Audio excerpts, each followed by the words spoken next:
Okay, so hello everyone, and welcome to a different type of 2.5 Gamers video. One that I've had planned for a while now, especially since the channel was first created. But basically, I've wanted to do this series for quite some time, but due to nerves, time, changing job, and definitely COVID-19, haven't really had time to really plan it out and get things set in motion. However, now I've got my equipment all sorted. I've just set up my lovely new ring light and camera setup for when I do these sorts of segments. But yeah, I'm thinking now it's about time to kick off that review series. So, I'd like to welcome everyone to my very first review, where I'm going to be talking about, this video game, as you can see in the title down below. I'm going to be reviewing a bunch of different games, and again, this is the sort of style, format, sort of thing I want to do with these sorts of videos. So hopefully you like what you see. If anyone recognises me from the streams, then you know who it is. But I'm just mainly addressing also any newcomers who've seen the title of the video, clicked on it, and just want to know what the heck is going on. Well, once again, I'd like to welcome you all. My name's JC, this is 2.5 Gamers. This is my style of reviewing games, so I hope you guys like it.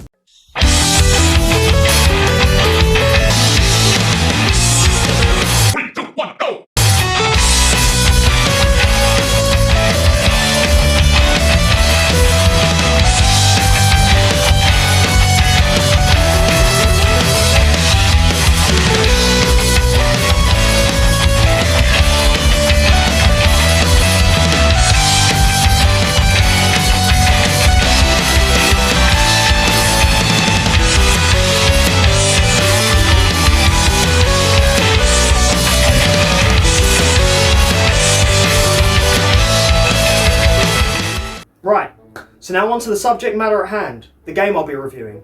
As you may have seen from the title down below, I will be taking a look at The Medium for Xbox Series X/S, and it's also on PC as well. I figured I'd do this game because where I've got my own Series X, I've been playing this game for a bit lately, and upon beating it, I decided to give it another go, another playthrough, so that I could really gather my thoughts, take notes, and talk about the game.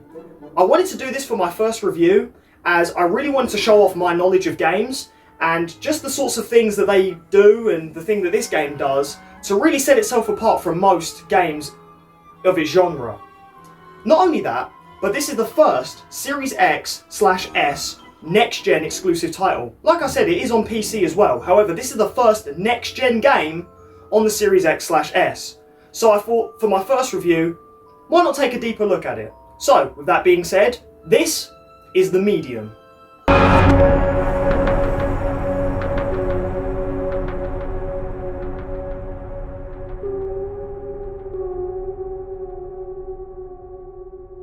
So, what exactly is The Medium?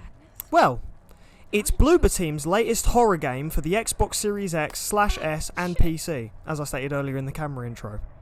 Its style of gameplay is similar to that of the original trilogy of Silent Hill games, just minus the combat and without the openness of the town of Silent Hill, which you could freely explore at your own pace. No, instead The Medium goes for a more linear form of progression, as you are pinpointed through objective text at the side of the screen where you need to be going or what you need to be doing. Trying to deviate from the linear path often leads to hidden collectibles, but not ones that progress the story, so people seeking completion may not mind this. I don't mind it too. It's key to note that in both my playthroughs I didn't go for completion, but the linear nature of The Medium made it simple to jump back into, especially between other games and for review purposes. Its simplicity keeps it from becoming oversaturated like most open world games. And this positive can also be related to one of the Xbox Series X's key features, the Quick Resume function, which basically allows you to run two games and switch between both of them without having to fully close or quit and reopen the other one. Yes, The Medium supports this feature of the console, so if you wish to play through the story a bit, get a bit fatigued and decide to jump into another game, and vice versa, you can do just so. Now, graphically speaking, as the sole next-gen exclusive for the Xbox Series X/S, it should come as no surprise that The Medium looks great. Granted, my footage won't show the full extent of the game and how it really looks. Unfortunately, my Elgato was unable to capture in 4K. I don't know why. I did install the 4K utility, but I couldn't get it to work with my PC, and not only that, but the file sizes were huge! Like you wouldn't believe. So I tried to use the best quality 1080p and really push the capture settings to their breaking point, or limit, something like that. But yeah, unfortunately, no 4K. But still, the footage you're seeing on screen is close enough to the experience that I was having. That's also why, as I stated earlier, that I done 2 playthroughs of the game. One with the Elgato plugged in, and one without.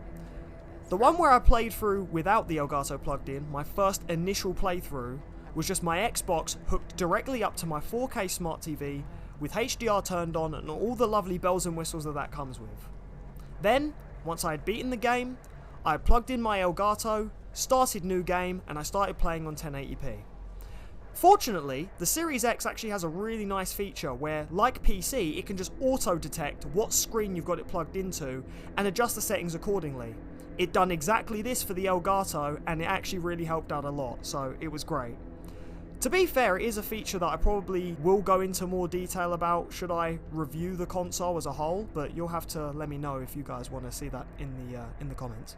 Still, I gotta say, even in 1080p, this game doesn't disappoint.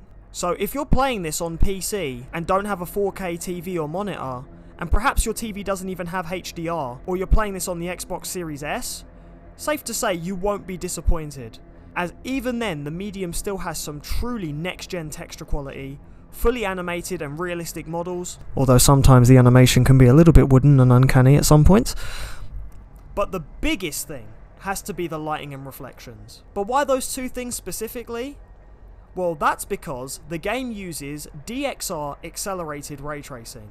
Now for those on PC experienced with ray tracing for quite some time, you already know and be familiar with what this stuff is. Or for those who've already owned a next-gen console, so the PS5 or the Series X, you may know it too. But I'm going to get on a bit of the technical side, especially for those newbies who might be watching the video and just have no idea what I'm talking about. So this is how I'm going to break it down.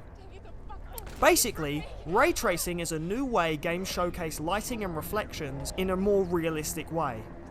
Lights can now bounce off of surfaces, characters, textures, and really just sort of reflect perfectly, or almost perfectly, who knows, it could still get better, what they're showing. Before, lighting was controlled more manually, messing around with the perspective, so to sort of emulate that an object is being lit up from all angles. However now, thanks to ray tracing, this is done way more naturally and basically, and just better than it ever was before, really. Well, at least that's my take on it. There are more technical YouTubers out there who could do a better job of explaining it than I can, so if you ever want to look that up, just feel free to search it, perhaps after this review. The result is truly stunning, well-lit environments, even in some of the game's darkest parts. All it takes is just for a lamp to be lit, or a window with the light shining through to really show how truly amazing this looks. It really makes environments pop and look realistic. Objects and characters look more impressive than ever before, thus making the environments look so real, it's almost as if you're peeking into another world entirely, as this game has incredible set pieces and truly stunning particle effects. It's truly a sight to behold. All this does, however, come at the cost of frame rate, at least on Series X.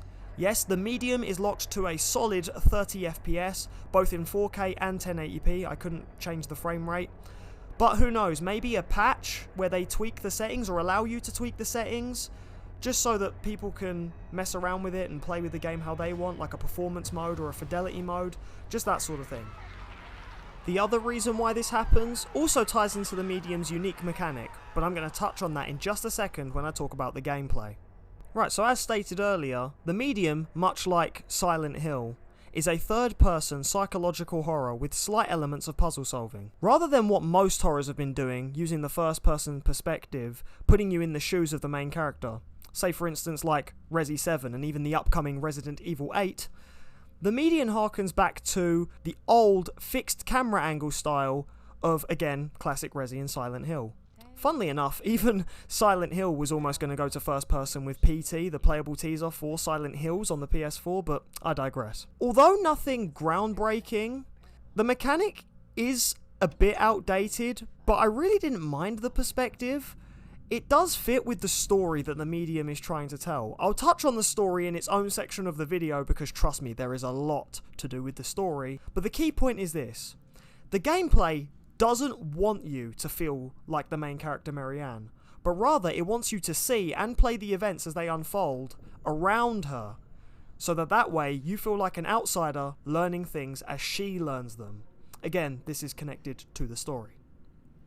As for that unique mechanic, one of the medium's defining features is when it plays in its split-screen perspective. Now don't get me wrong, the medium is still a single-player only game, but the split screen it has is where things get truly awesome. At some points, the game will split, sometimes vertically, other times horizontally, and this will show you two views of the world for both us and Marianne, the real world and the spirit world. You control and watch events unfold for Marianne sometimes in both. What this then means is that in cutscenes, you'll see two versions of Marianne, one where she's talking to someone in the spirit world, and the other time when she's in the real world looking like a real schizophrenic. Oh, you don't know yet. I was starting to think you was a lunatic. It's this very mechanic that, as I stated in the graphics portion of the video, makes the performance tank a little bit on console. Because see, the medium is now having to work double just to produce everything fully rendered, fully animated, and even, like I said, ray traced. I gotta say, for this console generation, that's pretty impressive. Definitely something we wouldn't have seen perhaps last gen, or at least if we did, it would not have been running as this smoothly. Even though it's only 30 FPS. What this then translates to into gameplay, however, is you having to control both Mariannes simultaneously as you try and navigate the spirit world and the real world. You see, the catch is, Marianne herself has to be in sync with both her spirit form and her physical form. So what that basically means is, if a door is locked in the real world, but happens to be unlocked or broken in the spirit world, you'll have to figure out how to get both Mariannes through that door. Now granted, you can desync her two forms for a brief period of time, using what the game calls an outer body experience. With the tap of a button, or even a press and hold of the button sometimes, you can unsync Marianne and just control the spirit version. However, you can't stay out of your physical form for too long. Staying desynced for too long results in dying, and this is where one of the aspects of puzzle solving comes into play. The other puzzle elements are more generic, however. Again, not stuff you haven't seen in other puzzler games. Picking up items, examining them, or other various collectibles such as newspapers and books, collecting all of them just to really flesh out the world and lore, and again going for completion. One of the unique collectibles, however, that I particularly really enjoyed were the Spirit Echoes, where you could pick up a phone, some kind of item that someone had dropped prior to the events that had happened, and you could almost see a crack in it from the spirit world, and by holding down the left bumper, you could then listen to it like an audio log from other types of games. It's just I like the way that it was more uniquely handled here, and some other horror games have done things similar as well. In terms of teaching the player, let's look at the game's tutorial, where Marianne is planning a funeral. Yeah, depressing, I know. But, already in this tutorial, you are pretty much taught a lot of the basics, even before Marianne discovers her powers. How to examine areas, using the left shoulder button, to use insight to find objects where they cannot be seen clearly, picking them up and combining them with other objects. Like I said, stuff you've seen in other games as well, but one key highlight that I really did like was the photography puzzle in the tutorial. Mainly because that puzzle comes back later, but gets a little bit more challenging when it does reappear later in the game. With all these elements at play, it did surprise me, however, that there wasn't any combat in this game. There aren't even any enemies nor bosses, only one antagonist. I'll talk a bit more about him though when we get to the story, as his significance in the story is huge, so again, you'll have to wait until that section. It's a shame though, because when I saw all these mechanics, the abilities to pick up items, combine them, it just sort of reminded me of, combining ammo with guns, or creating healing items in, like, again, Silent Hill and Resi. Those games were great and managed to implement combat in a really nice way, and I really feel like the medium just missed the mark when it comes to implementing these features. The result can actually make the gameplay really repetitive and quite fatiguing at times. The only thing that really kept me hooked and made me want to just strive to really see this game through to the end was indeed its narrative. If it weren't for that, yeah, things can get pretty boring. But if you're willing to sit through the story, which trust me is really good, then yeah, you'll definitely want to see the medium through to its conclusion. Alright, so now we've got to this section of the video where I'll be covering the game's story.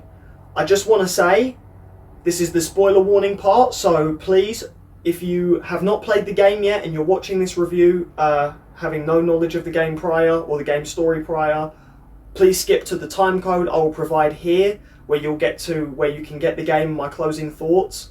I definitely think that this game is one that you shouldn't spoil for yourself. I'll get into that again in my closing thoughts, but yeah, say if you have not seen anything to do with the medium story, yeah, skip this part.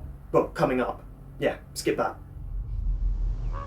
It all starts with a dead girl. Mary-Ann is narrating to someone about something that happened to her in the events leading up to the person she's narrating to. We don't see this person, but as I stated, she is narrating what happened leading up to that moment, so we'll soon find out who this person is. See, she explains that in the beginning, that she has been having a dream for quite some time now, where she sees a girl in bad shape running from someone who appears to be armed with a gun. We then cut to the tutorial sequence, as I mentioned earlier, where she is planning the funeral of her adopted father, Jack. However, upon putting Jack's tie clip and tie on him, Mary-Ann's powers awaken, and she sees the spirit world. There, she talks to a ghost version of Jack, and tells him to rest in peace, letting his spirit fade away. Suddenly the phone rings, and Mary-Ann's pulled back into the real world. The man on the phone claims his name is Thomas, and that he knows what just happened to Mary-Ann, and he knows why, obviously referring to her powers.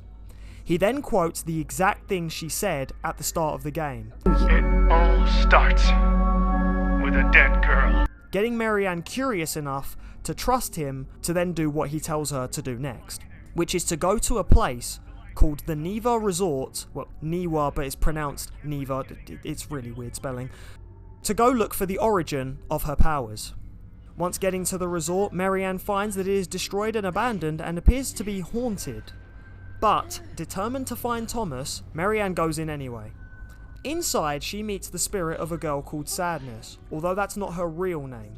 And she tells Mary-Ann she also knows what's going on with her, but before she can find Thomas, she must also find someone called Richard and meet him too. But their time is cut short as Sadness runs off scared of a creature that lurks within the resort, in the spirit world. This creature is known as the Maw. Upon their first encounter, the Maw tries to absorb Mary-Ann, claiming that he is trying her on as a skin suit. From what I guess, he wants to do this because Mary-Ann is the perfect bridge between both the real world and the spirit world. This is the only threat you will face in the game, as some sequences with the Maw involve using stealth to try and sneak around him before he catches you with your low spirit energy, because if he does catch you with low spirit energy, you are as good as dead and he will absorb your body.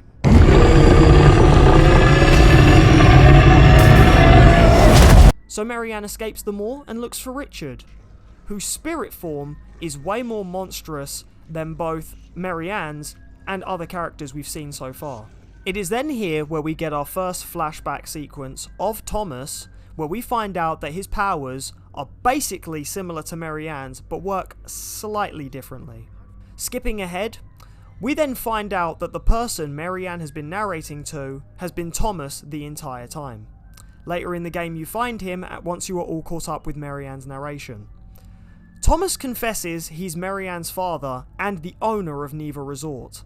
He then also explains that Mary-Ann is known as what is called a spirit medium, someone who can tap into both the real and spirit worlds in order to manipulate someone's spirit form to either send them to rest or torture them for eternity. Thomas is a spirit medium as well, but like I said, his powers work a little bit differently, as where Mary-Ann is both in sync and can sometimes desync with her spirit forms, Thomas's spirit form and his real form kind of act like two separate people, even being able to talk to each other. But not only that, Thomas also reveals that Sadness, the spirit girl from earlier, is actually the spirit medium form of Mary-Ann's sister, Lily-Ann. And then not only that, but Sadness, Lily-Ann, had been trying to lead Mary-Ann around the resort to learn about the events that happened prior to the game during both their childhoods, as it is implied that prior to the game's events, Marianne suffered a memory wipe from Thomas due to some traumatic event.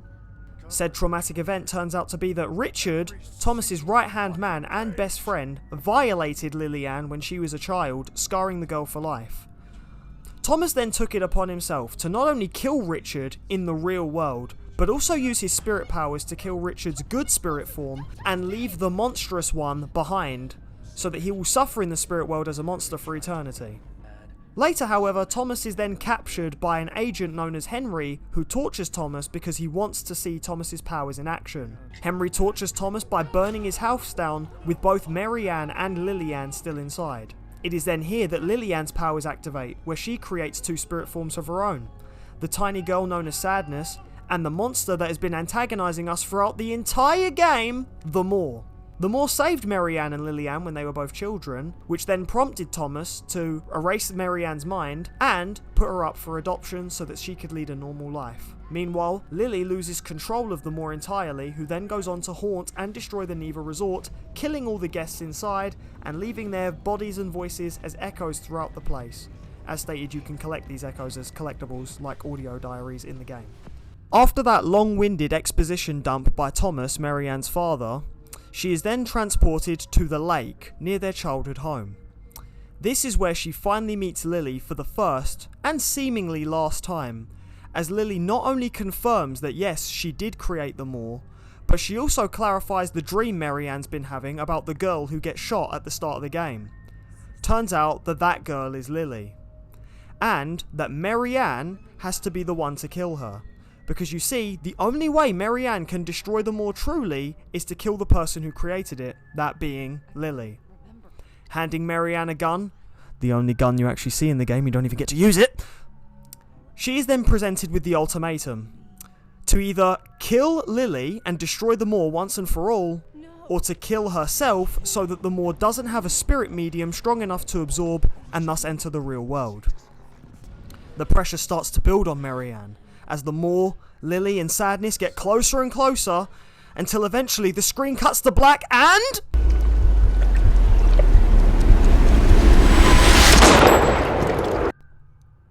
that's it. The game ends there on a truly strong cliffhanger, and who knows, possibly to set up a sequel. Now, I certainly hope that anyone watching this review who hasn't played the medium already took my advice of hitting the skip button and skipping to this part of the video so that they don't ruin the story for themselves. I truly think that the mystery surrounding the story is enough to keep you invested, and I don't think it's worth spoiling it for yourself until you've truly played the game. But like I said, this video will always be here, so yeah, play the game, come back, and then listen to my explanation and rundown of the story in case it didn't make any sense, but do not ruin the story for yourself, because I'll go more into that in just a second. So, with all that being said, what are your ways of getting and playing the medium? Well, the way I played it was via Game Pass Ultimate on the Xbox Series X. For only $10.99 a month, so basically £11, with all the games and online features that will be included, you're certainly not missing much. And it certainly wouldn't hurt to give Medium a go. I mean, you're already technically paying for all the other games anyway, so why not give it an install, give it a shot. Maybe you might like what I liked. Who knows? However, at the time of this recording, I did not find any means of getting a physical copy of the game. And the asking price on the Microsoft Store is £41.74. Or 40 quid on Steam as well if you're going for PC.